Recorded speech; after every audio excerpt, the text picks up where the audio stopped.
Das Hummerl glaubt schließlich auch, dass zwischen der Tina und dem Pfarrer nix ist und alles ist wieder gut. Der Hubert schläft von jetzt an allwe im Wirtshaus, weil er seine Alte nimmer mag.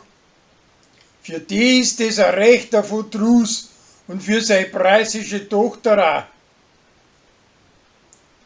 Der Sevi möchte unbedingt den kleinen Lenz zum Lachen bringen, so wie das Bärli.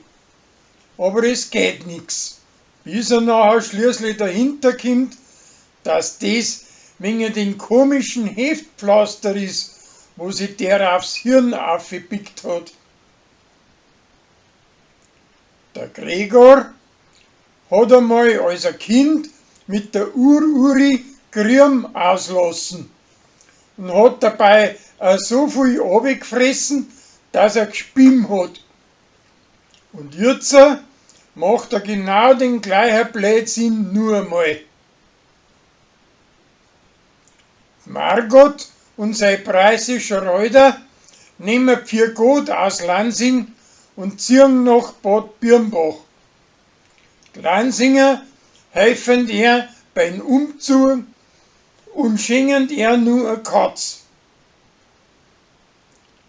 Verwaltung von einer alten Hirbe übernimmt jetzt eine Zara.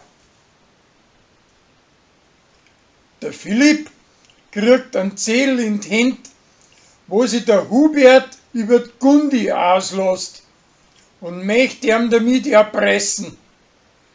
Das geht aber in die Hosen, weil die Gundi den Zettel liest und schön drüber lacht.